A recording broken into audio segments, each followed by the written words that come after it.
Swayam Prabha. Digital India. Educated India.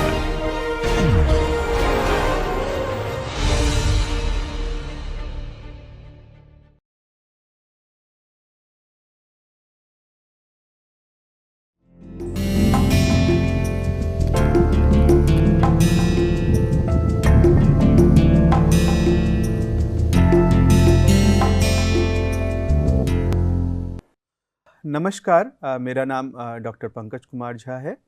मैं Delhi university स्थित Motilal Nehru college में असिस्टेंट प्रोफेसर के पद पर कार्यरत हूँ। मैं पॉलिटिकल साइंस पढ़ाता हूँ।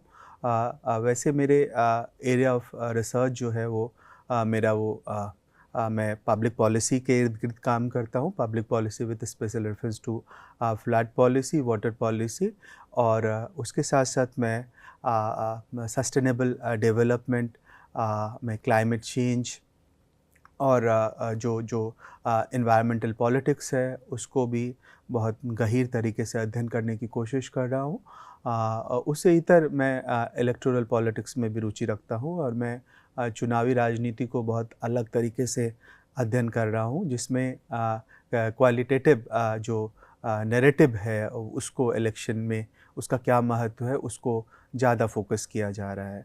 बहरहाल ministry of education, government of India और आईआईटी कानपुर के तत्वाधान में, संयुक्त तत्वाधान में शुरू किए गए इस मुहिम स्वयं प्रभा के तहत जो क्लासेस के कोर्स स्ट्रक्चर दिए गए हैं उसमें मैंने जिस कोर्स स्ट्रक्चर को प्रस्तुत किया है उसका शीर्षक public policy, decentralisation and administration in India है। और इसके तहत 20 जो है कक्षाओं का पूरा एक फहरिस्त है मेरे कोर्स में। और इस कोर्स का उद्देश्य पब्लिक पॉलिसी के पूरे डोमेन को लोकप्रिय तरीके से स्टूडेंट्स के बीच और जो रुचिकर विद्यार्थी हैं जो लोक नीति को पढ़ना चाहते हैं, समझना चाहते हैं, उनके बीच लाने का उद्देश्य है। क्योंकि आप और हम जानते हैं कि पॉलिटिकल साइंस के साथ साथ, सोशल साइंस के साथ साथ मैनेजमेंट स्टडी, आईआईटीज़, सभी जगह पब्लिक पॉलिसी पढ़ाया जा रहा है, लेकिन वो बहुत ही ज़्यादा एक वेस्टर्न संदर्भ में है, भारतीय संदर्भ में, भारतीय नीतियों के संदर्भ में, और ज़मीन पर जो हमारे एक्सपीरियंस है उसके संदर्भ में इस कोर्स को एक अलग तरीके से प्रस्तुत करने की कोशिश की गई है, जिसमें एकेडमिक संदर्भ तो है ही, एकेडमिक संदर्भ के साथ साथ local experiences, field based experiences भी है। और सबसे बड़ी बात है कि भारतीय भाषा में आपके सामने ये उपलब्ध है। तो इस कोर्स का एक बहुत अलग महत्व है और जिसके साथ आप सब लोग अवगत होंगे इसको पढ़ते समय।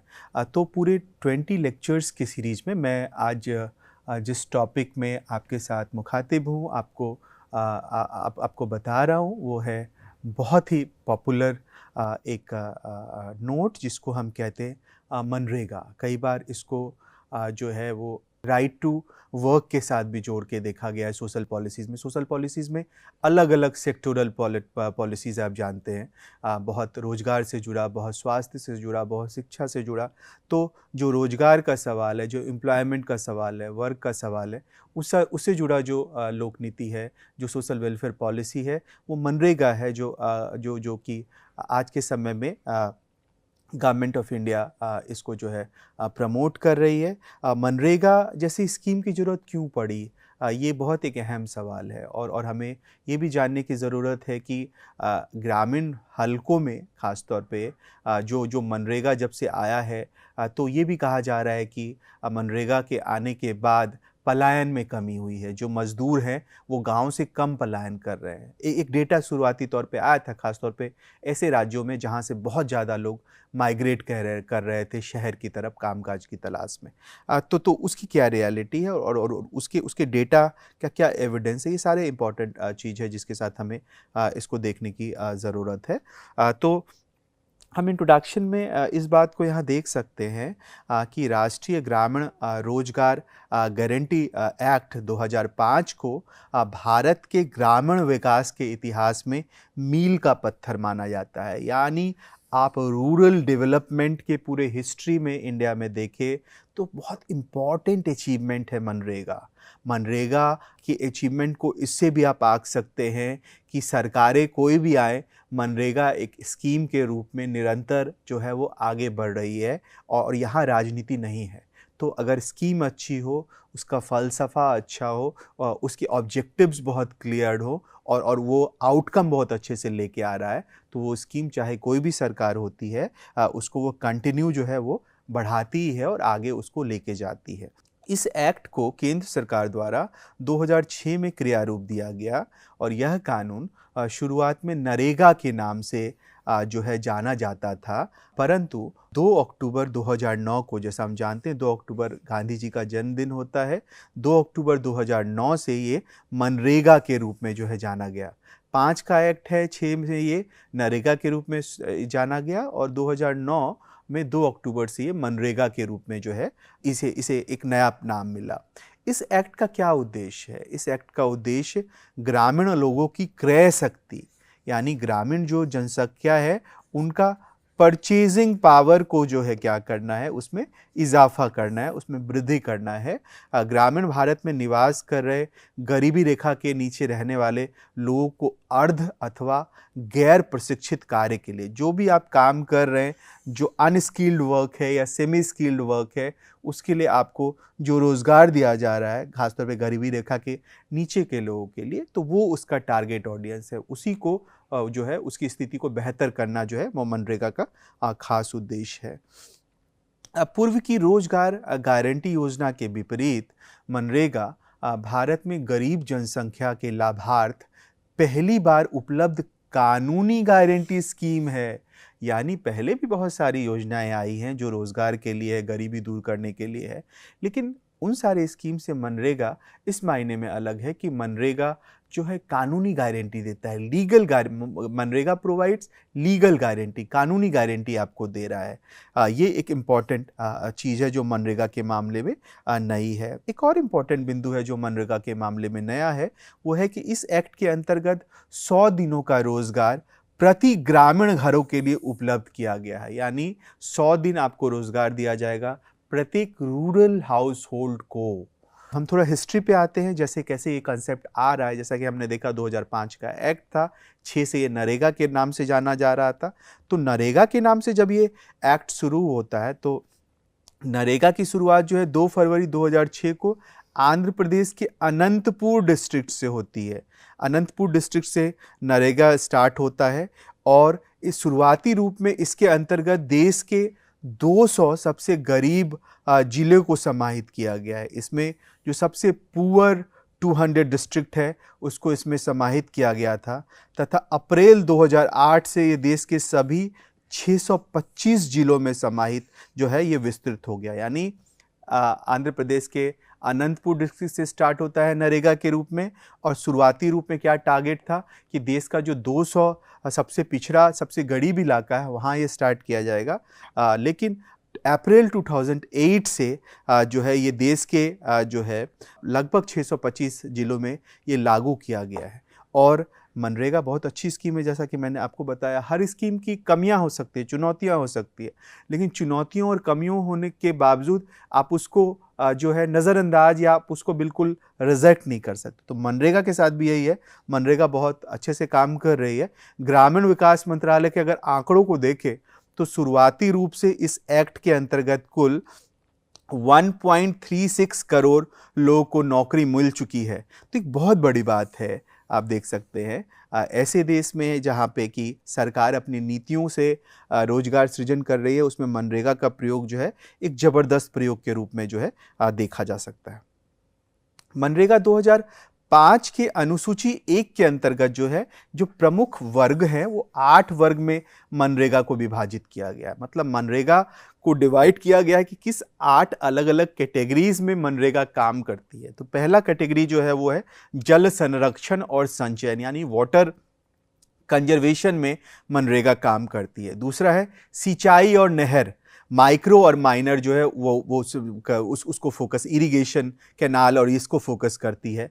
थर्ड वन इज अनुसूचित जाति जनजाति के लिए सिंचाई सुविधा का प्रावधान करती है मनरेगा के तहत। फोर्थ इज परंपरागत जल स्रोतों का पुनरुद्धार, जो ट्रेडिशनल वाटर बॉडीज है उसको रिसर्जेंस भी मनरेगा के तहत किया जाता है। पांचवा है भूमि विकास यानी लैंड डेवलपमेंट। लैंड डेवलपमेंट भी मनरेगा की कार्यसूची का हिस्सा है। नेक्स्ट वन इज बाढ़ नियंत्रण और संरक्षण कार्य। जानते हैं आप, हिंदुस्तान में एक मेजर एरिया में फ्लड आता है, फ्लड के कारण वहाँ इरिगेशन, सिंचाई सभी चीज़ प्रभावित होती है, घर लोगों का ख़त्म हो जाता है। तो उसके लिए बाढ़ नियंत्रण और संरक्षण में कैसे मनरेगा के लेवल पे एक कम्युनिटी पार्टिसिपेशन किया जाता है, वो भी एक इम्पॉर्टेंट इसका पक्ष है जिसको देखा जाना चाहिए। नेक्स्ट इज सभी मौसमों में सुलभता के लिए ग्रामीण कनेक्टिविटी पे बल, यानी सभी सीजन में जो रूरल कनेक्टिविटी की इंपॉर्टेंट प्रॉब्लम है। शहरों में तो कनेक्टिविटी की समस्या उस तरह से नहीं है, लेकिन ग्रामीण इलाकों में जो है अभी भी सड़कें या तो जो है कच्ची है या बहुत जगह कच्ची सड़क भी नहीं है, वो बिल्कुल मिट्टी की सड़क है, कहीं सड़कें ही नहीं है। तो उन इलाकों में जो ग्रामीण कनेक्टिविटी है उसको कैसे मजबूत बनाया जाए, कैसे उसको बेहतर बनाया जाए, उसमें खास तौर पे फोकस किया जा रहा है मनरेगा के उसके तहत। और फाइनली सभी कैटेगरी के अलावा एक अन्य वर्ग बनाया गया जिसे अवशिष्ट वर्ग या रिड्यूसल वर्ग कहा जाता है, जिसमें सभी कार्यों को केंद्र सरकार के द्वारा राज्य सरकारों के विचार विमर्श से नोटिफाइड किया जाता है। यानी राज्य सरकार के साथ आपस में कंसल्टेशन होता है और फाइनली उसमें एक डिसीजन होता है कि हमें क्या डिसीजन लेना है, हमें क्या उसमें आगे बढ़ना है। अगले पार्ट में हम इंटरेस्टिंगली जो है ये लिटरेचर रिव्यू का पार्ट है, यानी हम मनरेगा के ऊपर जो कुछ लिटरेचर अभी तक छपे हैं, प्रकाशित हुए हैं, उसको आपके सामने रखने की कोशिश करेंगे और ये बताएंगे कि कैसे लिटरेचर रिव्यू के थ्रू हम मनरेगा के पूरे डेवलपमेंट और मनरेगा से जुड़े जो एकेडमिक वर्क है उसको समझने की कोशिश हम कर सकते हैं। तो पहला जो लिटरेचर रिव्यू है मनरेगा से जुड़ा हुआ वो इंदिरा हिडवे का है। 2005 में उन्होंने एक पेपर पब्लिश किया है और ये पेपर है enhancing livelihood security through the national employment guarantee act towards effective operationalisation of act. और इसमें बेसिकली वो स्ट्रेस कर रही हैं कि employment guarantee schemes has been designed in such a way that they can come to claim employment so that the law can be enforced properly. मतलब इस तरह से रोजगार से जुड़ी जो भी स्कीम आ रही हैं वो इस तरह से दावा करती है कि वो उसके आने से रोजगार बहाल हो जाएगा और उस दिशा में जो है लॉ को भी प्रॉपरली क्या करना चाहिए, इन्फोर्स करना चाहिए। Livelihood of the poor can be enhanced by a carefully designed implementation strategy and systematic planning. और जो गरीब तबका है उसकी आजीविका को इन्हांस किया जा सकता है, बढ़ाया जा सकता है बहुत सावधानी पूर्वक। मतलब जो डिज़ाइन किया गया, जो क्रियान्वयन किया गया, जो स्ट्रैटेजी है और जो सिस्टमेटिक प्लानिंग है, जो बहुत क्रमबद्ध नियोजन है, उसके माध्यम से a joint effort by the state EGS and central EGS will lead to the betterment of the poor। और ये पेपर एक इस तरह का भी सलाह देता है कि अगर हम ज्वाइंट एफर्ट करें, सेंटर का जो एम्प्लॉयमेंट गारंटी स्कीम है और स्टेट का जो एम्प्लॉयमेंट गारंटी स्कीम है उसको जोड़ के, तो डेफिनेटली इसका क्या असर होगा, जो ग्रामीण गरीब हैं उनके बेहतरी के दिशा में इसका उपयोग किया जा सकता है। The powerful tool MNREGA should not only be applied for poverty alleviation but also as a pro poor programme. MNREGA जैसा पावरफुल जो उपकरण है, केवल उसका प्रयोग हम ये सोच के ना करें कि हम इसके माध्यम से क्या कर रहे हैं कि गरीबी का निवारण कर रहे हैं, बल्कि हम इसे ये सोच के करें कि इसके माध्यम से हम क्या कर रहे हैं, एक गरीब उन्मुखी कार्यक्रम को भी ला रहे हैं, जो कार्यक्रम का उद्देश्य केवल गरीबी निवारण करना नहीं है, मतलब गरीबों को रेवड़ियाँ बांटना तक नहीं है, बल्कि वो गरीबों के पक्ष का कार्यक्रम हो, गरीबों के पक्ष में बनाया गया कार्यक्रम हो, ऐसा उसको देख के प्रतीत हो। तो उस लिहाज से अगर आप देखेंगे तो आपको मनरेगा का जो है महत्व नज़र आएगा। Next one is Ranaware K.N. Das and Upashak and Kulkarni A. and Narayan 2015 conducted a survey of 4881 users of more than 4100 works created under MNREGA in Maharashtra, यानी महाराष्ट्र पर आधारित ये शोध है। और इसमें लगभग 4100 जो है जो वर्क थे, जो 4100 से अधिक कार्यों का और 4881 उपयोगकर्ताओं का सर्वेक्षण किया गया। और चूंकि मनरेगा ग्रामीण रोजगार सृजन के लिए सबसे शक्तिशाली और अनूठी कार्यनीति बनी हुई है, इसलिए ग्रामीण और शहरी क्षेत्रों के बीच असमानता के खतरनाक स्तरों को दूर करने के लिए कार्यक्रम का आलोचनात्मक मूल्यांकन किए जाने की आवश्यकता है। क्योंकि आप कह रहे हैं कि आप ग्रामीण जनसंख्या को प्रोन्नत करना चाहते हैं, लेकिन उससे एक दूसरा जो एक खतरनाक चीज़ है कि शहर और ग्रामीण इलाके के बीच एक तरह से खाई हो जाती है, और ये खाई से क्या होगा, एक अलग तरह का डिस्पैरिटी उभरता है। तो उसके चैलेंजेस को भी हमें देखना चाहिए और उसके साथ हमें पॉलिसी बनानी चाहिए। अधिकांश उपयोगकर्ता लगभग 90% ने कार्यों को बड़ी संख्या में गरीब किसानों के लिए उपयोगी और फ़ायदेमंद पाया। तो ये एक इम्पॉर्टेंट पक्ष था कि जो रिसर्च हुआ उसमें एक अधिकांश लोग जो यूज़ कर रहे थे स्कीम को, वो कह रहे थे कि ये गरीबों के पक्ष में ये स्कीम है। यह धारणा कि मनरेगा से कोई उत्पादक सृजन नहीं होता बेमानी प्रतीत होती है। यद्यपि इस कार्यक्रम द्वारा शुरू किए गए विभिन्न कार्यों के चयन, डिज़ाइन और निष्पादन में सुधार की गुंजाइश है। डेफिनेटली सिचुएशन बेटर हुआ है, लेकिन हमेशा एक गुंजाइश क्या होती है कि उसमें सुधार हो, यानी जिस तरह का वर्क है, जिस तरह का उसका डिज़ाइन है, जिस तरह का उसका एग्जीक्यूशन है वेरियस लेवल पे, उसमें डेफिनेटली सुधार होना चाहिए। और सुधार होने की बात जो है मनरेगा का ये स्कीम जो है वो करता है। जैसे हम देख सकते हैं इसमें बेला भाटिया और जॉनरेज। मैं आपको बताऊं यहीं पे कि जॉनरेज जो है एक इम्पॉर्टेंट नाम है जब आप मनरेगा को पढ़ रहे होते हैं तो, और कहा जाता है कि मनरेगा को लाने का श्रेय इन्हीं को जाता है। इन्होंने ही गवर्नमेंट को एक प्रपोज़ल दिया था मनरेगा के लिए। और मैं बार बार कहता हूं कि भारत में अच्छी लोक नीति लाने के लिए अच्छे पॉलिसी मेकर्स की ज़रूरत होती है जो ग्रामीण समाज के साथ जुड़ के काम करते हैं। तो जॉनरेज उसी तरह के व्यक्ति हैं, वो सोसाइटी में रहते हैं, सोसाइटी के साथ कनेक्शन है उनका, और फिर जाके पॉलिसी फॉर्मुलेशन वो करते हैं।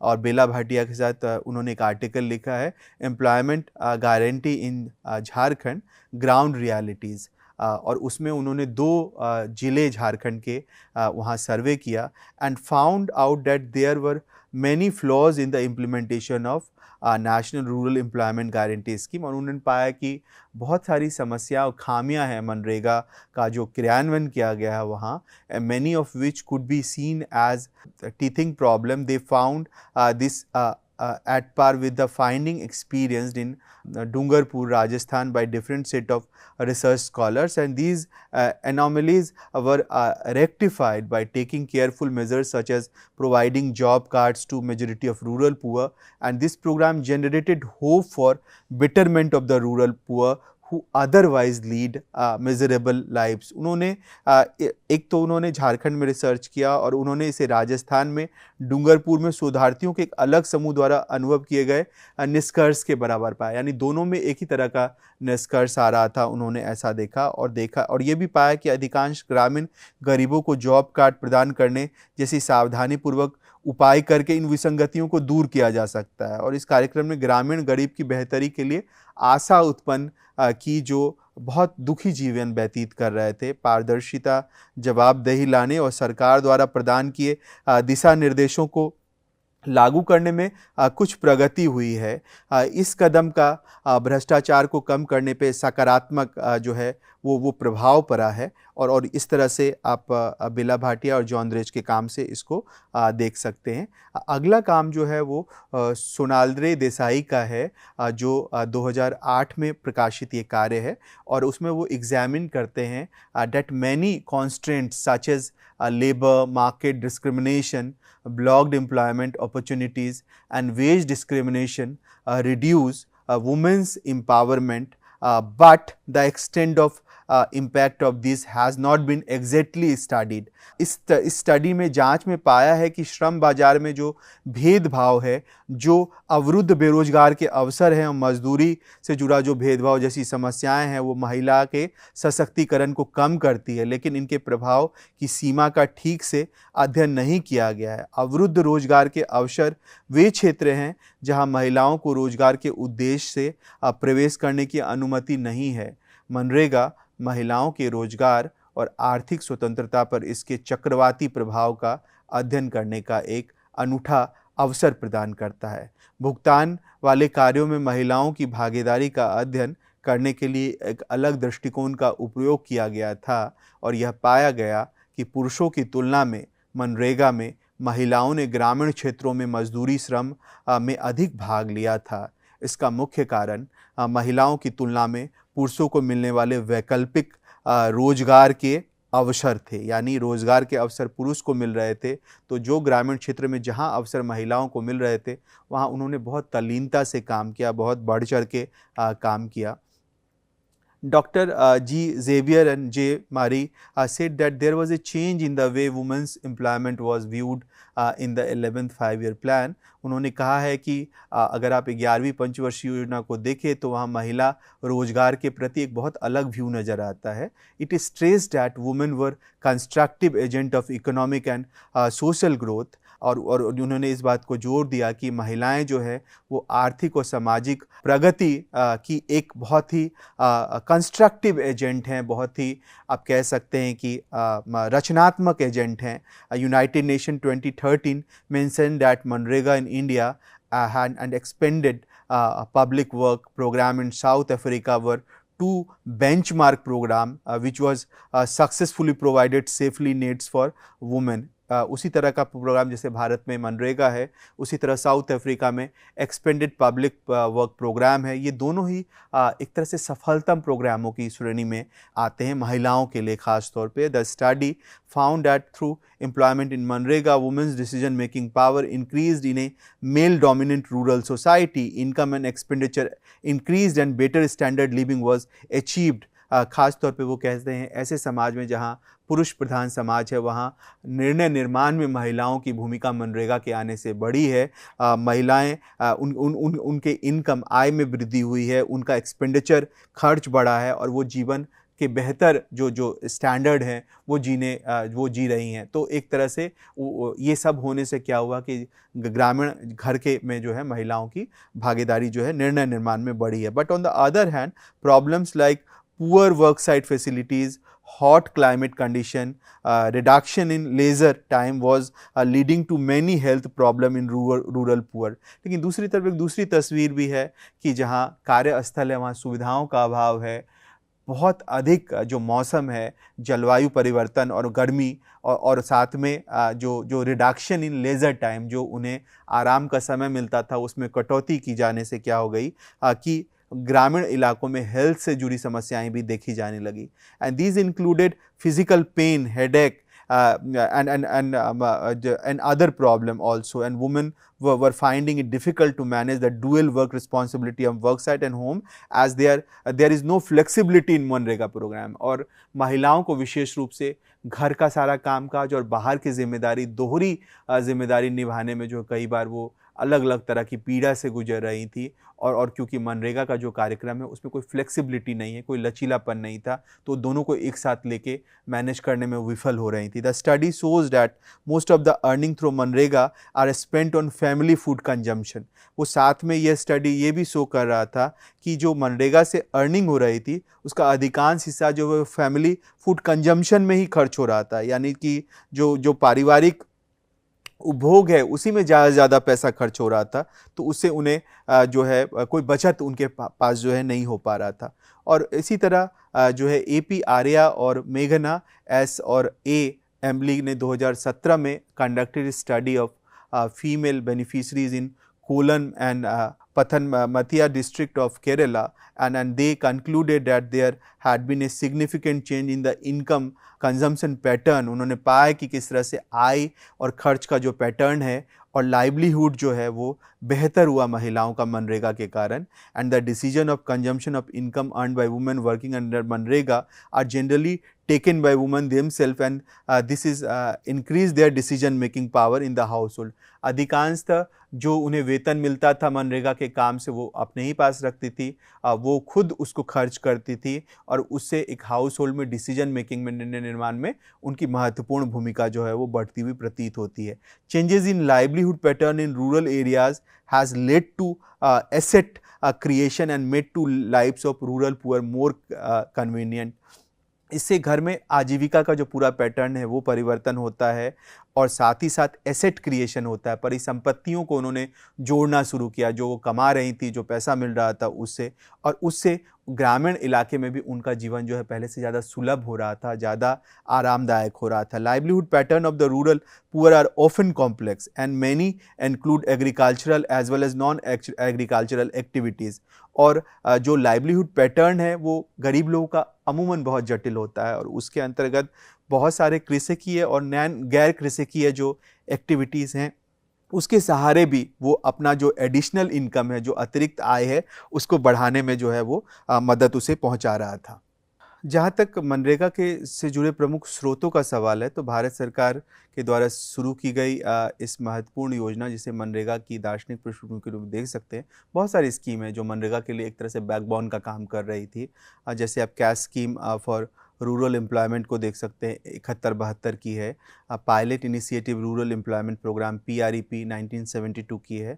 फूड फॉर वर्क प्रोग्राम 1977 की है। राष्ट्रीय ग्रामीण रोजगार कार्यक्रम 1980 का है। रोजगार एश्योरेंस स्कीम 1993, जवाहर रोजगार स्कीम, जवाहर ग्राम समृद्धि योजना 1990 से 2000 का, और संपूर्ण ग्रामीण रोजगार कार्यक्रम 2001-2, national food for work programme 2005। ये सारी स्कीम जो है कहीं ना कहीं मनरेगा के आने से पहले एक तरह से बैकबोन का काम कर रही थी। ये सभी स्कीम भारत में चल रहा था पहले आज़ादी के बाद, और मनरेगा ने उसमें एक ऐड ऑन करने का बहुत काम किया। मनरेगा का व्यापक उद्देश्य क्या है? मनरेगा का पहला उद्देश्य है ग्रामीण इलाके में क्या करना, आजीविका सुरक्षा यानी कि लाइवलीहुड सिक्योरिटी को बहाल करना, फर्स्ट। सेकेंड, ग्रामीण स्तर पर जरूरत आधारित परिसंपत्ति का सृजन करना, यानी कि जो ज़रूरत बेस्ड जो उत्पादित परिसंपत्ति है, प्रॉपर्टी है, उसको जो है सृजन करना। पर्यावरण का संरक्षण भी इसका बेहद महत्वपूर्ण योग्य जो है उद्देश्य है, यानी एनवायरनमेंट का प्रोटेक्शन। ग्रामीण महिलाओं को सशक्त करना, जो ग्रामीण महिलाएं हैं उनकी क्रय शक्ति बढ़ रही है, वो सशक्त हो रही हैं। शहरी और ग्रामीण क्षेत्रों में तनाव और पलायन के विषय को एड्रेस करता है। पहले मनरेगा के थ्रू आप जानते हैं कि ग्रामीण पॉपुलेशन जो है शहर की तरफ जो जा रहा था वो रुका, तो उससे एक तनाव में कमी आई, पलायन में कमी आई, सामाजिक समता को भी बढ़ावा मिला, क्योंकि लोग अब पैसा कमा रहे हैं, वो सामाजिक रूप से भी उससे उनको प्रेस्टीज मिल रहा है, कि क्वालिटी क्रिएट हो रहा है, और सौदेबाजी शक्ति भी इससे बढ़ती है। सौदेबाजी शक्ति के बढ़ने का क्या मतलब है? सौदेबाजी शक्ति के बढ़ने का मतलब है जब महिलाएं घर में कमा रही होती है, समाज का पिछड़ा तबका भी कमा रहा होता है, तो समाज में महिलाएं पुरुषों के साथ और जो पिछड़ी जाति हैं, अगड़ी जाति के साथ जो है सौदेबाजी कर सकता है। मतलब उसके पास भी एक बार्गेनिंग पावर है, वो अपनी बातों को रख सकता है, वो मनवा सकता है, और वो अपना एक स्ट्रेंथ उसमें इस्टेब्लिश करता है। मनरेगा के प्रावधान आने से पहले मैं आपको बताऊं, जैसे हम जानते हैं कि अलग अलग स्टेट में मनरेगा स्कीम काम कर रही है, तो अलग अलग स्टेट में जब मनरेगा है तो बहुत दिलचस्प होगा जानना। ऐसे तो हम कहते हैं कि हम 100 दिनों का रोज़गार दे रहे हैं, लेकिन अलग अलग राज्यों में मनरेगा के तहत जो आपको पैसा मिलता है उसमें यूनिफॉर्मिटी नहीं है। तो हम इस डेटा से देखने की कोशिश करेंगे कि कौन से स्टेट में उसको मजदूरी के रूप में कितना पैसा दिया जा रहा है। जैसे हम स्टार्ट करते हैं आंध्र प्रदेश से, मैं संक्षेप में लिखता हूँ, आप इसको लिखते चलेंगे। आंध्र प्रदेश में 272 रुपये जो है वो मनरेगा के तहत मजदूरी दी जाती है। दूसरा है अरुणाचल प्रदेश। अरुणाचल प्रदेश में 224 रुपया मनरेगा की मजदूरी है। तीसरा है असम। असम में 238 रुपया मनरेगा की मजदूरी दी जाती है। Fourth is Chhattisgarh. छत्तीसगढ़ में कितना है? छत्तीसगढ़ में 221 रुपया मनरेगा की मजदूरी है। Fifth is Goa. गोवा में कितना है? गोवा में 322 रुपया मनरेगा की मजदूरी मिलती है। Sixth is Gujarat. गुजरात में कितना है? गुजरात में 256 रुपया मजदूरी है। Seventh is Haryana. हरियाणा में कितना है? हरियाणा में 357 जो है मजदूरी मिलती है। Eighth is Himachal Pradesh. हिमाचल प्रदेश में इम्पोर्टेंट बात यह है कि जो नॉन शेड्यूल एरिया है और जो शेड्यूल एरिया है उसमें अलग अलग मजदूरी है। तो जो नॉन शेड्यूल मतलब जो गैर अनुसूचित एरिया है, आप लिख लीजिए, उसमें 222 रुपये मजदूरी है। और जो शेड्यूल ट्राइब एरिया है यानी अनुसूचित जनजाति के लिए आरक्षित एरिया है, वहाँ 280 रुपया मजदूरी मिलती है। अगला है लद्दाख। लद्दाख में कितना मिलता है? तो लद्दाख में देखिए तो 244 रुपया मिलता है मजदूरी। अगला है झारखंड। झारखंड में कितना मिल रहा है? झारखंड में मिल रहा है 228 रुपया मजदूरी। अगला है कर्नाटका। कर्नाटका में कितना मिल रहा है? कर्नाटका में मिल रहा है 316। अगला है केरल। केरल में कितना मिल रहा है? केरल में मिल रहा है 336। अब देख सकते हैं डेटा से कि साउथ के स्टेट में ज़्यादा मिल रहा है। कर्नाटका में 300 से ऊपर, केरल में 336। मध्य प्रदेश में कितना मिल रहा है? मध्य प्रदेश में मिल रहा है 221। महाराष्ट्र में कितना मिल रहा है? महाराष्ट्र में मिल रहा है 273। मणिपुर में कितना मिल रहा है? मणिपुर में मिल रहा है 260।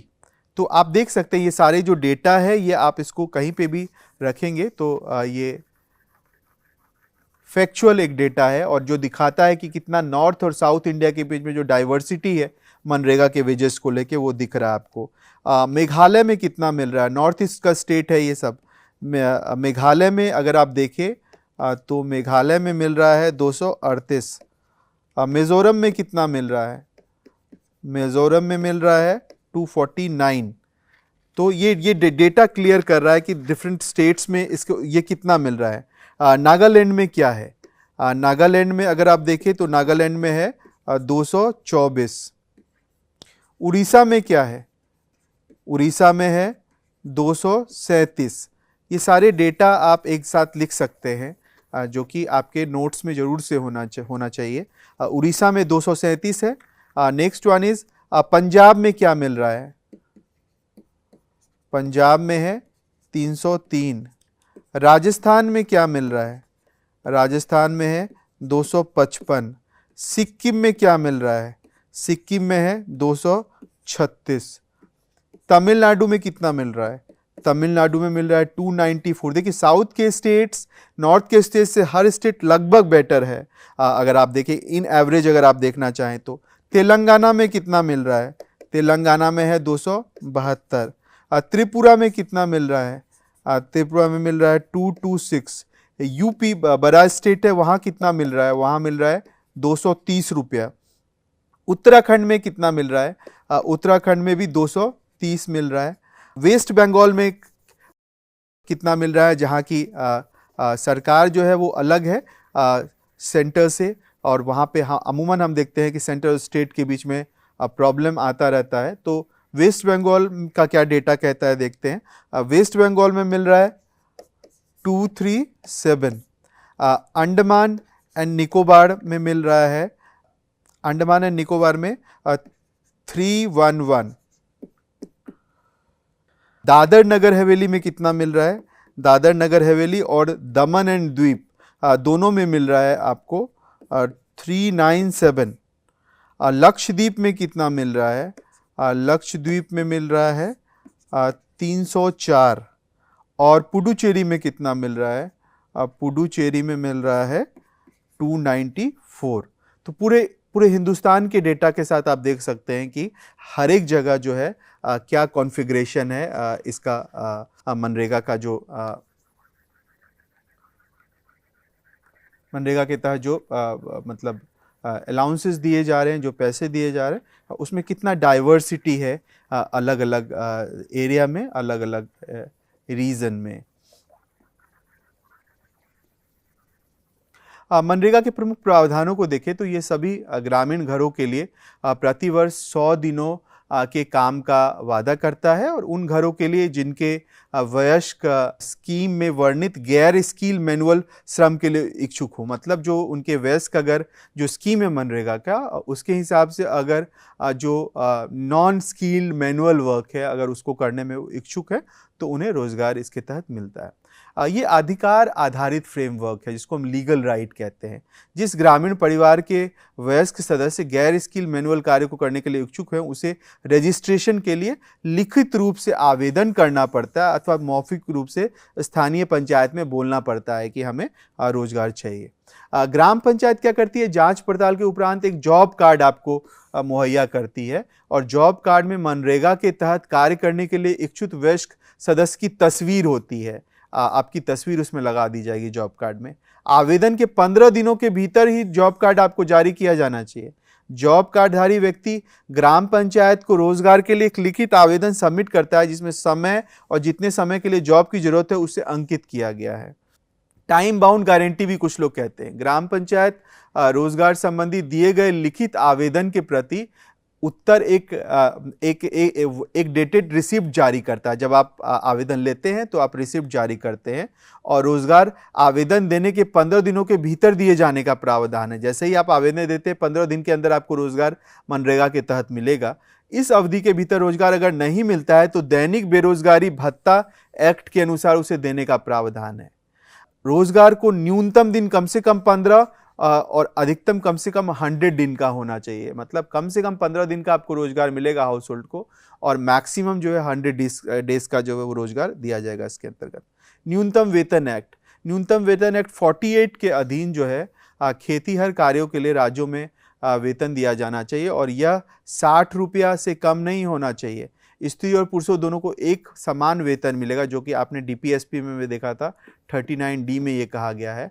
और वेतन प्रति पीस अथवा दैनिक दर के आधार पर होना चाहिए। या तो मान के चलिए आप कहीं प्रोडक्शन कर रहे हैं तो आपको ये कह दिया गया कि आप 50 पीस बना रहे हैं उस प्रोड्यूस कर रहे हैं तो उसके बेसिस पे मिलेगा, या तो पूरे दिन भर का एक तय कर लिया कि 300 400 या जितना भी है 100 आपको जो है वो पैसा उसके तहत जो है वो दिया जाएगा। महिला सशक्तिकरण करीब 1/3 लाभुक जिसे कार्यों में लगाया जाएगा इस स्कीम के तहत वो महिलाएं होंगी। सभी परिस्थितियों में पुरुष और महिलाओं के बीच एक समान वेतन का प्रावधान किया गया है और किसी प्रकार का लैंगिक भेदभाव भी नहीं किया जाएगा कि आप पुरुष हैं तो आपको ज़्यादा वेतन, आपको ज़्यादा तरजीह, आप महिलाएं हैं तो कम वेतन और कम तरजीह, ऐसा नहीं होगा। Permissionable work and work site facilities क्या क्या है। स्वीकृत कार्य में जो स्वीकृत कार्य है जल और मृदा का संरक्षण है, भूमि विकास संबंधी कार्य आदि है और कार्यस्थल में बहुत सारी सुविधाएं होंगी। आपको पेयजल होगा, फर्स्ट एड मेडिकल बॉक्सेस होंगे, शौचालय की सुविधा होगी, अच्छा वर्किंग कंडीशन होगा, ये सब होगा। जहाँ तक आरटीआई के संदर्भ में इसको देखने की बात है तो कार्य संबंधी सभी सूचनाएं जो है पब्लिक नोटिस में होना चाहिए तथा कोई भी व्यक्ति सूचना के अधिकार के तहत सूचना मांग सकता है। वो पारिश्रमिक, नौकरी के आवंटन आदि पे भी जो है वो सूचना मांग सकता है कि उसे सूचना चाहिए कि जो प्रोवाइड किया गया है वो क्या है और उसके तहत उसे क्या मिलना चाहिए। पारदर्शिता और जवाबदेही का भी एक महत्वपूर्ण सवाल है जिसको हमें देखना है। सोशल ऑडिट ग्राम सभा के द्वारा दिया जाता है और सोशल ऑडिट का मुख्य उद्देश्य है पारदर्शिता लाना। शिकायत जो है निपटारा मैकेनिज्म यानी ग्रीवेंस रिड्रेसल मैकेनिज्म को रिस्पॉन्सिव क्रियान्वयन प्रक्रिया द्वारा जो है वो बढ़ावा दिया जाता है। ग्राम पंचायत को नियोजन और क्रियान्वयन में जो है केंद्रीय भूमिका होती है। ग्राम पंचायत की भूमिका जो है नियोजन में यानी प्लानिंग में और साथ में इम्प्लीमेंटेशन में, इन दोनों में बहुत महत्वपूर्ण भूमिका जो है वो ग्राम पंचायत अदा करता है। इसमें वेजेस मटेरियल का क्या रेशियो, ये भी एक इम्पॉर्टेंट पहलू है कि जो वेज होगा, जो पैसा मिलेगा, अब वो किस रेशियो में आएगा और कौन पैसा कितना देगा। तो देखिए एक की जो रेशियो है वो 60 रेशियो से कम नहीं होना चाहिए, यानी 60% जो है सेंटर देगा, 40% स्टेट देगी। और कीमतों का विभाजन कैसे होगा, तो ऐसी कॉस्ट या ऐसी कीमत जो केंद्र सरकार देती थी, जैसे वेज कॉस्ट ये सारा केंद्र सरकार देगी, यानी वेतन पे जो भी खर्च होगा वो केंद्र सरकार देगी।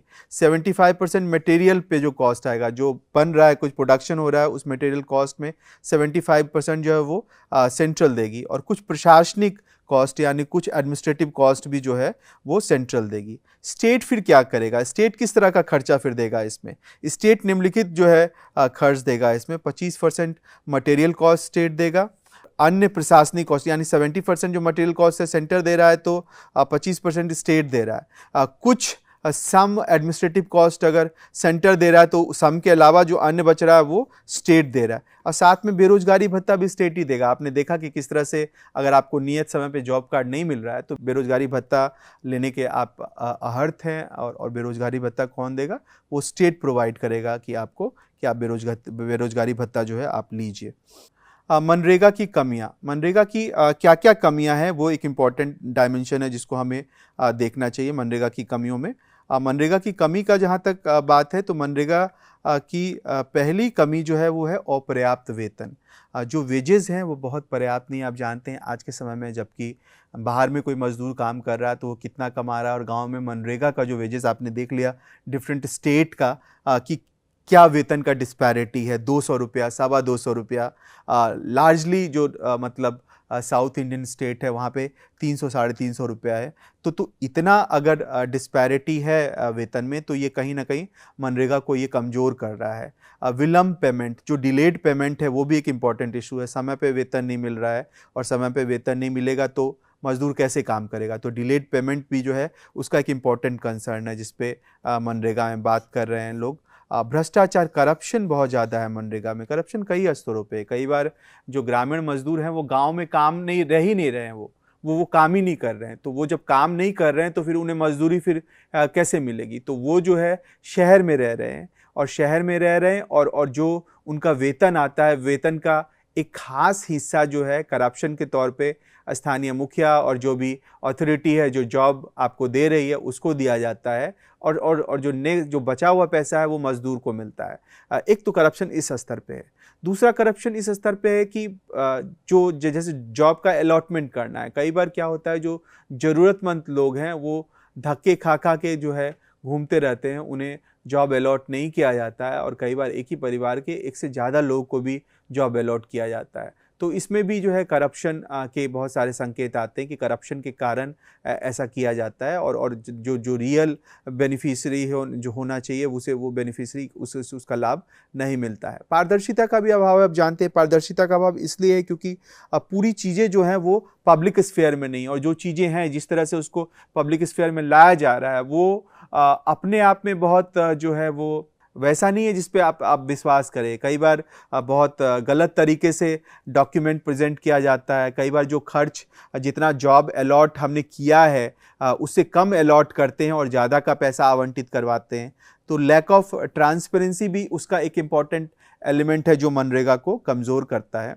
इसके अलावा आप देख सकते हैं कि शिकायतों के निपटारे का मैकेनिज़्म का भी अभाव है। मतलब अगर मुझे प्रॉब्लम हो रही है मनरेगा के स्कीम से और मुझे लग रहा है कि मैं शिकायत करूं तो मैं किसके पास शिकायत करूं, मैं किसको जाके बोलूं? तो वो और उसका द्रुत जो है उसका कुछ इफेक्ट होगा या नहीं होगा। तो एक तरह से आप देख सकते हैं शिकायतों के निपटारे संबंधी मैकेनिज्म का भी जो है अभाव है मनरेगा में, जिसको कि जो कि उसकी कमियों का एक इम्पॉर्टेंट पार्ट है।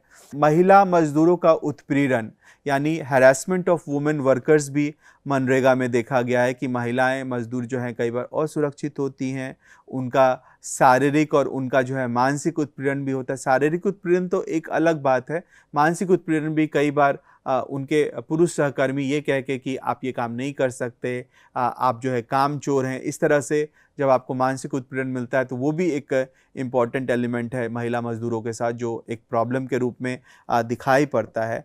कार्यस्थल में सुविधाओं का अभाव भी है। अगर आप देखेंगे मनरेगा में जिस तरह से वर्क साइट फैसिलिटीज़ है तो वहाँ पे उसका बहुत अभाव है। बहुत ही न्यूनतम आधारभूत संरचना के साथ मनरेगा में काम हो रहा है, ये उसका बहुत बड़ा डिमेरिट है। अपर्याप्त प्रशासनिक स्टाफ, इनएडिक्वेट एडमिनिस्ट्रेटिव स्टाफ भी जो है एक इम्पॉर्टेंट इशू है मनरेगा के साथ, जो कि स्टाफ जो है वो पर्याप्त नहीं है।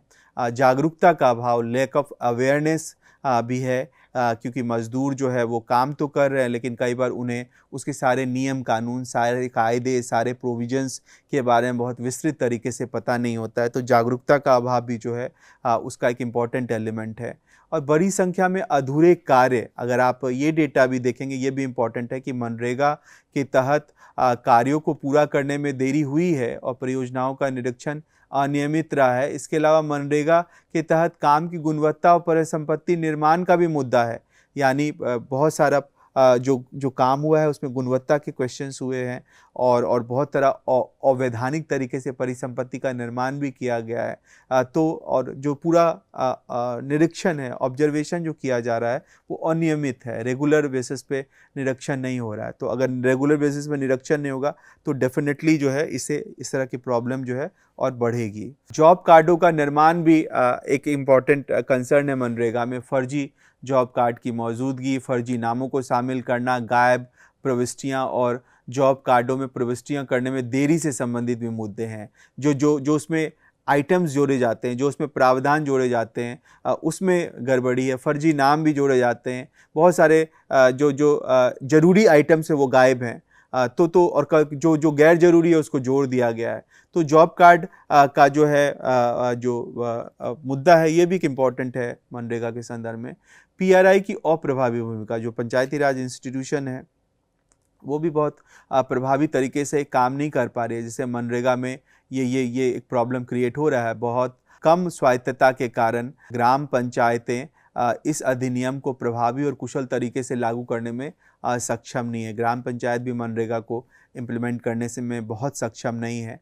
जाति आधारित अलगाव का नकारात्मक प्रभाव भी जो है मध्य प्रदेश, झारखंड, उड़ीसा, पश्चिम बंगाल जैसे गरीब राज्यों में तीव्र रूप से महसूस किया जा रहा है। तो हमने देखा कि कितना डिटेल्ड तरीके से ये जो डिफरेंट मनरेगा की कमियां हैं वो अपने आप में चैलेंज है मनरेगा के लिए, चाहे वेजेस हो, चाहे गार्ड डिस्ट्रीब्यूशन हो, चाहे डिलेड पेमेंट का मुद्दा हो, करप्शन हो, लैक ऑफ ट्रांसपेरेंसी हो, हरासमेंट ऑफ वुमेन वर्कर्स हो, absence of work site facilities हो, इनएडिक्वेट एडमिनिस्ट्रेटिव स्टाफ हो, लैक ऑफ अवेयरनेस हो। पीआरआई यानी पंचायती राज इंस्टीट्यूशन की बहुत गैर प्रभावी भूमिका भी इसके अंतर्गत आती है। पंचायती राज को हमने बहुत महत्वपूर्ण जिम्मेदारी दी थी कि वो मनरेगा जैसे कार्यक्रमों को बहुत प्रभावी तरीके से आगे बढ़ाएगा, लेकिन बहुत कम भूमिका है पंचायती राज अधिनियम के तहत। और आप देख सकते हैं कि अलग अलग तरह का अलगाव भी दिखाई पड़ता है मनरेगा जैसी स्कीम को बढ़ाने में। अगला जो हिस्सा है वो मनरेगा की उपलब्धियां का है। और मनरेगा की उपलब्धियों को अगर आप देखें तो बहुत सारी उपलब्धियां आपको सामने नजर आएंगी। जैसे अधिकार आधारित रोजगार गारंटी योजना है। जैसा पहले ही बताया कि पहले भी बहुत सारी योजनाएं थी, लेकिन पहली योजना है जो आपके राइट टू वर्क, जो आपका संवैधानिक राइट है, आर्टिकल 41 आपको प्रोवाइड करता है, उसको कहीं ना कहीं क्या करता है, ये स्ट्रेंथन करता है, मजबूत करता है मनरेगा। दूसरा है गरीबी निवारण। मनरेगा के कारण आपको जो मंथली पैसे मिलते हैं, जो आपको चाहे वो 200 हो, 500 हो, जो भी आपको मिल रहा है 100 दिन के काम के एवज में, उससे आंशिक ही सही एक तरह से आप कह सकते हैं कि गरीबी निवारण के पूरे पर्सपेक्टिव को उसमें लाया गया। काम का अधिकार भी है जो आर्टिकल 41 है, फिर से मैं कहता हूँ, उसको भी ये रिस्ट्रेंथन करता है मनरेगा, काम के अधिकार के पूरे नोशन को। और सौदेबाजी की शक्ति को सशक्तिकरण भी मनरेगा के साथ किया जा रहा है। यानी कि मनरेगा के आने के बाद क्या हो रहा है कि जो बार्गेनिंग पावर है, कलेक्टिव बार्गेनिंग है, ख़ासतौर पे समाज के निचले तबके में, महिलाओं में, वो बढ़ी है। वो अब जो है बार्गेन कर पा रही है सोसाइटी के साथ। ग्राम पंचायतों का भी पुनरुत्थान हुआ मनरेगा के आने से। कहा जाता है कि ग्राम पंचायतों में एक नया जीवन आया है, नए तरीके से ग्राम पंचायत अपने डिसीजंस कर रही हैं, वो मनरेगा को सक्सेसफुली इम्प्लीमेंट कर रही है। तो एक बहुत बड़ा ये उपलब्धि भी है। पलायन भी कम हुआ है, खासतौर पर बिहार जैसे राज्यों में जब मनरेगा स्कीम आई थी और पिछले 5 साल के शुरुआती आंकड़े आए थे तो बहुत वो हैरत करने वाले थे। आद्री एक संस्था है पटना स्थित, वहाँ सौवाल गुप्ता जैसे अर्थशास्त्री ने लिखा भी था बहुत कि मनरेगा के आने से बिहार से पलायन की वारदातों में कमी आई है। तो एक तरह से पलायन को रोकने के वाले यंत्र के रूप में अभी मनरेगा को आप देख सकते हैं। दूसरा है महिलाओं का सशक्तिकरण। जैसे बताया गया पहले में कि महिलाओं को इक्वल पुरुषों की तरह रोज़गार मिल रहा है, महिलाएं रोज़गार कर रही हैं, तो वो क्या हो रहा है कि वो पैसा वो पति को नहीं दे रही हैं, वो खुद रख रही हैं, वो परचेजिंग पावर उससे उनका बढ़ रहा है, वो खर्च कर रही हैं, वो हाउस होल्ड में परिसंपत्तियों को जोड़ रही हैं, और घर के जो निर्णय हैं, जो डिसीजन मेकिंग्स हैं, उसमें वो प्रॉपर क्या कर रही है, हस्तक्षेप कर रही है, पार्टिसिपेट कर रही है। तो मनरेगा की एक महत्वपूर्ण उपलब्धि के रूप में भी इसको भी शुमार किया जा सकता है। ये जो नए डायरेक्शंस हैं वो बहुत महत्वपूर्ण है। तो इस तरह से हम देख सकते हैं कि ये महत्वपूर्ण उपलब्धियां हैं। दूसरा है जेंडर संबंधी संबंधों में परिवर्तन। मनरेगा ने क्या किया है कि साक्षरता बढ़ाया है, और साक्षरता बढ़ने के साथ क्या हुआ है कि जेंडर संबंधी जो रिलेशनशिप है वो रिलेशनशिप में तब्दीली आई है। महिलाएं अब जो मुखर होके जो है अपनी बेटियों को भी पढ़ा रही हैं, अब बेटे के साथ साथ, और जैसे ही महिलाएं भी लड़कियां पढ़ रही हैं तो एक तरह से साक्षरता बढ़ रहा है। तो पूरा जो जेंडर रिलेशनशिप है घर में, जो पति ये करेगा और पत्नी ये करेगा, उसमें परिवर्तन आ रहा है, और मनरेगा को खास इसमें योगदान जाता है इस तरह के प्रमुख महत्वपूर्ण योगदान करने के लिए। संसाधनों का संरक्षण हो रहा है, रिसोर्सेज को भी आप जो है कंजर्व कर रहे हैं मनरेगा के तहत। ये इसका बहुत महत्वपूर्ण जो है उपलब्धि है। आप नहर बना रहे हैं, आप छोटे पुल पुलिया बना रहे हैं, तालाब बना रहे हैं, तो आप संसाधनों को संरक्षण कर रहे हैं, पर्यावरण का भी संरक्षण कर रहे हैं, आप पेड़ लगा रहे हैं। आपने देखा कि कैसे पर्यावरण संरक्षण एक इम्पॉर्टेंट कैटेगरीज में मनरेगा के अंदर जो कैटेगरीज है उसका इम्पॉर्टेंट पार्ट है। तो पर्यावरण का संरक्षण कर रहे हैं, सोसाइटी कम्युनिटी कैसे पार्टिसिपेट कर रहा है, जैसे आप नहर बना रहे हैं, तालाब बना रहे हैं, आप कुआं बना रहे हैं, आप इस तरह की चीज़ों को करके आप पर्यावरण को संरक्षण करने का प्रयास कर रहे हैं। नेक्स्ट वन इज उत्पादित परिसंपत्ति सृजन, यानी नए नए संपत्तियों को भी आप सृजित कर रहे हैं, और जो कि कंस्ट्रक्टिव तरीके से गांव की रूरल इकोनॉमी में जो है बहुत इंपॉर्टेंट रोल अदा करता है, और इससे रूरल इकोनॉमी और स्ट्रेंथन होती है। नेक्स्ट वन इज आजीविका का सृजन, जो लाइवलीहुड का इन्हांसमेंट है, लाइवलीहुड जनरेशन है, वो इससे होता है। पहले आजीविका के लिए कोई साधन नहीं थे, मनरेगा के आने से क्या हुआ कि आपके पास आजीविका के साधन आते हैं, और आप जो है हर मंथ में जो है आपको कुछ पैसा मिलता है, जिससे आप अपने लाइफस्टाइल को बेहतर करते हैं, डिसीजन मेकिंग खुद करते हैं, फैमिली में आपका वजूद बढ़ता है, आपकी भागीदारी बढ़ती है। तो इनसे क्या होता है, ये सब चीज़ों के आने से उसका फ़र्क पड़ता है। नेक्स्ट वन इज़ खाद्य सुरक्षा। जैसे ही मनरेगा आ रहा है, आपके आय बढ़ रहे हैं, आपका वेतन बढ़ रहा है, आपकी क्रय शक्ति बढ़ रही है, आप खाद्य सुरक्षा के प्रति भी आप जो है बेहद जो है वो संवेदनशील हैं। तो खाद्य सुरक्षा का डायमेंशन भी इसके अंतर्गत जो है एक इम्पॉर्टेंट पार्ट है। अगला है राजनीतिक क्षमता की बढ़ोतरी।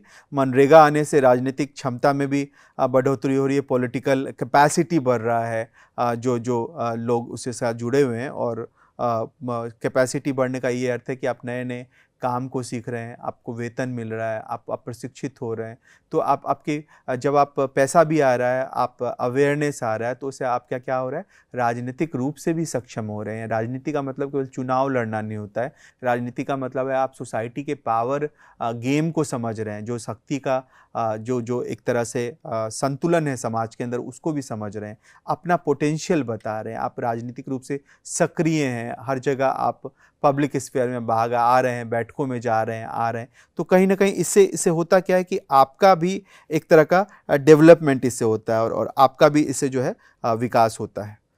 आगे का बहुत महत्वपूर्ण जो हिस्सा है वो आगे का रास्ता क्या होना चाहिए मनरेगा जैसे स्कीम के लिए। तो विभिन्न सरकारी विभागों और कार्य को आवंटित करने और मापने के तंत्र के बीच बेहतर जो है समन्वय की आवश्यकता है। जो डिफरेंट डिपार्टमेंट्स हैं और जो कार्य आवंटित किए गए उनके बीच एक बेहतर समन्वय होना चाहिए, वो बहुत ज़रूरी है। भुगतान में कुछ विसंगतियों को दूर करने की आवश्यकता है। इस क्षेत्र में महिलाएं अपने पुरुष समकक्ष की तुलना में औसतन 22.24% कम कमाती है। मतलब महिलाओं को कम अवसर मिल रहे हैं और कम वेतन भी मिल रहे हैं। अगर आप प्रैक्टिकली देखें तो वहाँ भी उस एरिया में भी कंसर्न किया जाना चाहिए। राज्य सरकारों को यह सुनिश्चित करना होगा कि हर गांव में सार्वजनिक कार्य शुरू किए जाएं। मतलब जो भी पब्लिक वर्क है वो हर गांव में जो है वो सुनिश्चित हो। कार्यस्थल पे आने वाले श्रमिकों को बिना किसी देरी के तुरंत काम उपलब्ध कराना जाए। जो भी काम करना चाह रहा है, जो मजदूरी करना चाह रहा है, जो मशक्क़त करना चाह रहा है, उन सबको जो है तुरंत मजदूरी मिलनी चाहिए, तुरंत काम मिलना चाहिए, एक इम्पॉर्टेंट उसका एस्पेक्ट हो सकता है। स्थानीय निकायों को सक्रिय रूप से जो है विस्तार किया जा सकता है और पृथक किए गए प्रवासी श्रमिकों तक पहुंचाना चाहिए स्थानीय निकाय को, और ज़रूरतमंद लोगों को जॉब कार्ड प्राप्त करने में जो है मदद करनी चाहिए। जो स्थानीय निकाय हैं उनको क्या करना है, सक्रिय करना है, प्रवासी श्रमिकों तक उसको पहुंच बनाना है, और ज़रूरतमंद जितने भी लोग हैं उनको जॉब कार्ड भी जो है अलॉट करना चाहिए। इसका एक इम्पॉर्टेंट एलिमेंट ये भी होना चाहिए। ग्राम पंचायतों को कार्यों को मंजूरी देने, मांग पर काम प्रदान करने और मजदूरी भुगतान को अधिकृत करने के लिए पर्याप्त संसाधन, शक्तियाँ और जिम्मेदारियाँ प्रदान करने की आवश्यकता है, ताकि यह सुनिश्चित किया जा सके कि भुगतान में कोई देरी नहीं हो। मतलब जो भुगतान में देरी होती है वहाँ पे ग्राम पंचायतों की भूमिका महत्वपूर्ण हो जाती है कि वो जो संसाधन है, जो शक्ति है और जो जिम्मेदारी है उसकी दिशा में महत्वपूर्ण पहल करे और यह सुनिश्चित करे कि भुगतान कम से कम टाइमली होना चाहिए। मनरेगा को सरकार की अन्य योजनाओं के साथ भी जोड़ा जाना चाहिए। ये भी एक महत्वपूर्ण जो है सुझाव है जिस पे लोग बात कर रहे हैं, जैसे कि हरित भारत का पहल है, स्वच्छ भारत का अभियान है। ये सब अन्य डिफरेंट योजनाओं के साथ सिनर्जी करने से क्या होगा, ओवरऑल मनरेगा का ही इससे फ़ायदा होगा। मनरेगा और स्ट्रेंथन होगा अगर आप इस तरह से जो है मनरेगा को आगे बढ़ाने की कोशिश करेंगे। तो जॉब अलॉटमेंट कार्ड का तो इम्पॉर्टेंट है ही इशू। साथ में आप देख रहे हैं प्रत्येक गांव में सार्वजनिक कार्य अच्छे से हो, ये भी एक इम्पॉर्टेंट इशू है। डिफरेंट डिपार्टमेंट्स और डिफरेंट तरह के कामों के बीच एक सामंजस्य हो, ये भी एक इम्पॉर्टेंट इशू है। बिना देरी जो है सबको काम अलॉट हो, वो भी एक इम्पॉर्टेंट इशू है। और जो सबसे इम्पॉर्टेंट इशू ये है कि जो अन्य योजनाएं चल रही हैं उनके साथ एक सिनर्जी इस्टेब्लिश किया जाए मनरेगा का।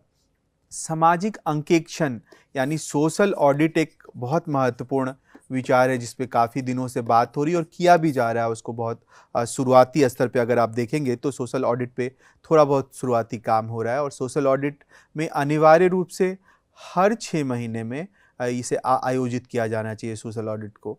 और प्रभावी सामाजिक लेखा परीक्षा तंत्र वाले राज्यों में मनरेगा का प्रदर्शन बेहतर है। अगर आप डेटा देखिएगा तो जिस स्टेट में सोशल ऑडिट बहुत अच्छे से हो रहा है वहाँ पे मनरेगा का रिजल्ट बहुत अच्छा आ रहा है, और जहाँ सोशल ऑडिट बहुत अच्छे से एस्टैब्लिश ही नहीं है, बहुत व्यवस्थित नहीं है, वहाँ मनरेगा जो है वहाँ पे करप्शन के चार्जेस आ रहे हैं, उसके परफॉर्मेंस में प्रॉब्लम आ रहा है, जॉब कार्ड के अलॉटमेंट में प्रॉब्लम आ रहा है, फर्जी जो है जॉब कार्ड बांटे जा रहे हैं। तो ये कहीं ना कहीं सोशल ऑडिट के साथ भी ये जुड़ के आ रहा है। नेक्स्ट वन इज़ निगरानी, नियमित निगरानी। ग्रामीण विकास मंत्रालय नियमित और लक्षित मनरेगा निगरानी करने और अन्य चीज़ों के अलावा धन के अनुचित उपयोग के आरोपों की जांच करने के लिए राष्ट्रीय स्तर के मॉनिटर भेजता है। उनकी सिफारिश के अनुसार राज्यों को उचित प्रक्रिया लागू करनी चाहिए, और NLM जो राष्ट्रीय स्तर के मॉनिटर हैं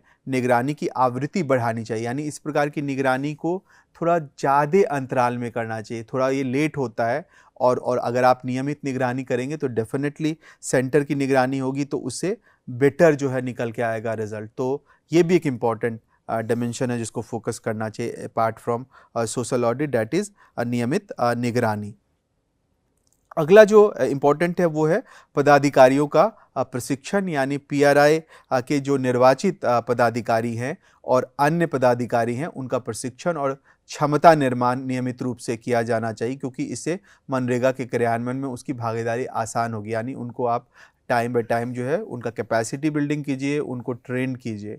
और लास्टली वेतन, प्रत्येक राज्य के न्यूनतम वेतन पालन किया जाना चाहिए कि एक न्यूनतम वेतन होना ही चाहिए कि उतना हो। और कृषि श्रमिकों के लिए जो पिछले उपभोक्ता मूल्य सूचकांक के बजाय CPI ग्रामीण सूचकांक का उपयोग करके वेतन सूचकांक के लिए किया जाना चाहिए। इसी प्रकार वेतन को भी वार्षिक रूप से अद्यतन किया जाना चाहिए, यानी जो भी मिल रहा है उसको आप एनुअली अपडेट कीजिए, बढ़ाइए। एक ही वेतन जो है 4 साल से चल रहा है और बहुत न्यूनतम वेतन है वो, तो उससे कुछ बहुत फ़ायदा जो है नहीं हो सकता है। तो इस प्रकार इस कक्षा में आपने देखा कि मनरेगा का बहुत वास्ट एरिया, अभी भी मनरेगा सक्सेसफुली चल रही है। पिछली सरकार लेके आई थी, अभी की सरकार भी उसको आगे बढ़ा रही है। तो बहुत ज़हीन प्रोग्राम है, बहुत इम्पॉर्टेंट प्रोग्राम है, और इसका रूरल डेवलपमेंट में और एम्प्लॉयमेंट जनरेशन में, रोज़गार सृजन में जो है बहुत महत्वपूर्ण योगदान रहा है। मुझे लगता है कि ये कक्षा आपको पसंद आया होगा और आप ज़रूर इससे बहुत लाभान्वित होंगे। बहुत बहुत धन्यवाद।